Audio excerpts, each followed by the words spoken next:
আসসালামু আলাইকুম, welcome to my new video. কিভাবে দোকানের মতো পারফেক্ট বাটারস্কচ আইসক্রিম বাসায় তৈরি করবেন সেই রেসিপি আপনাদের সাথে শেয়ার করব। তো চলেন রেসিপিতে একটি লাইক দিয়ে রেসিপিটা শুরু করা যাক। প্রথমে একটা প্যানে 1/3 কাপ চিনি, 2 টেবিল চামচ পানি দিয়ে চিনি আর পানিটাকে নেড়ে চেড়ে মিডিয়াম হিটে ক্যারামেল করে নিতে হবে। তো যখনই চিনিটা এরকম হালকা ব্রাউন কালার হয়ে যাবে তখন এর মধ্যে আমি 3 টেবিল চামচের মতো টুকরো করা কাজু বাদাম দিয়ে দেব। এবার মিডিয়াম হিটে নেড়ে চেড়ে এরকম সম্পূর্ণ ব্রাউন কালার হয়ে গেলে নামিয়ে একটা স্টিলের বাটিতে ঢেলে নেব। এবার এই বাটিটাকে একটা সাইডে রেখে দেব। এবার একটা প্যানে 500 গ্রাম গরুর লিকুইড দুধ দিয়ে দেব। এখানে 1/3 কাপ চিনি দিয়ে দেব। এবার চিনি আর দুধটাকে ভালো করে মিশিয়ে নেব। এই অবস্থায় চুলাটা কিন্তু বন্ধ আছে। এবার এখান থেকে এরকম চামচের 3 চামচ দুধ আমি একটা বাটিতে তুলে নেব। এবার এর মধ্যে বাটারস্কচ ফ্লেভারের 2 টেবিল চামচ কাস্টার্ড পাউডার দিয়ে দেব। তো সম্পূর্ণ ভালো করে পাউডারটিকে মিশিয়ে নিয়েছি। তো এবার আস্তে আস্তে এরকমভাবে আমি কাস্টার্ডগুলো দিয়ে দেব দুধের মধ্যে। এবার চুলাটাকে অন করে অনবরত নেড়ে চেড়ে ফুটিয়ে নিতে হবে। তো মিডিয়াম হিটে 5 মিনিটের মতো জাল করে আমি কাস্টার্ডটিকে ফুটিয়ে নিয়েছি। তো এরকম লিকুইডি অবস্থায় নামিয়ে নেব, কেননা ঠান্ডা হলে কাস্টার্ডটি আরও ঘন হয়ে যাবে। তো এবার নেড়ে চেড়ে কিছুটা ঠান্ডা করে নেব।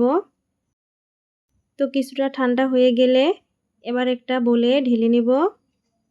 তো এই কাস্টার্ডটিকে এবার নর্মাল ফ্রিজে 10 মিনিটের জন্য রেখে দেব। এবার চিনি ও বাদামের এই মিশ্রণটি সম্পূর্ণ ভালোভাবে জমে গেছে। এবার আমি একটা প্লেটে উঠিয়ে হাত দিয়ে ভেঙে নেব। তারপরে একটা পলিব্যাগের মধ্যে ঢুকিয়ে নেব।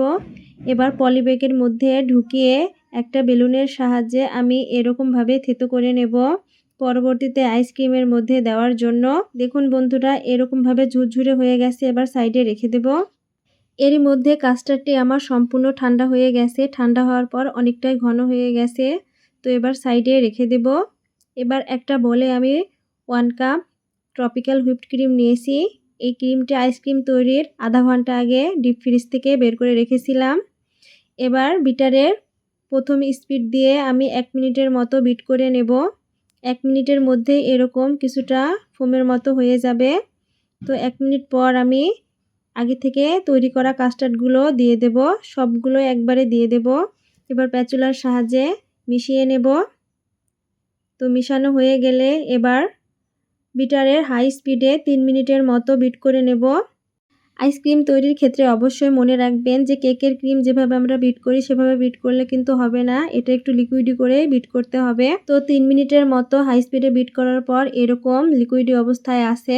এবার আগে থেকে চিনি ও বাদামের এই ক্যারামেল করা টুকরোগুলো দিয়ে দেব। এবার আইসক্রিমের সাথে ভালো করে মিশিয়ে নেব। তো মিশিয়ে নেওয়া হয়ে গেলে এবার একটা আইসক্রিমের বক্সে আমি ঢেলে নেব। এটা 1 লিটারের একটা আইসক্রিম বক্স। তো দেখতেই পাচ্ছেন বন্ধুরা, আমার এখানে 1 লিটারের মতো আইসক্রিম হয়েছে। এবার ওপর থেকে কিছুটা টুটি ফুটি ও কাঠবাদাম কুচি দিয়ে ডেকোরেট করে দেব।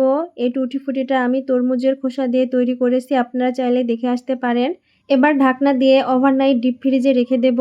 তো সারা রাত্রি রাখার পর আইসক্রিমটা ভালোভাবে সেট হয়ে গেছে। তো এবার আপনাদের সাথে তুলে শেয়ার করি যে ভিতর থেকে আইসক্রিমটা কতটা পারফেক্ট হয়েছে।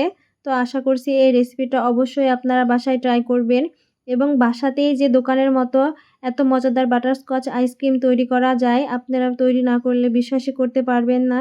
তো রেসিপি ভালো লাগলে প্লিজ একটা লাইক করবেন। আল্লাহ হাফেজ।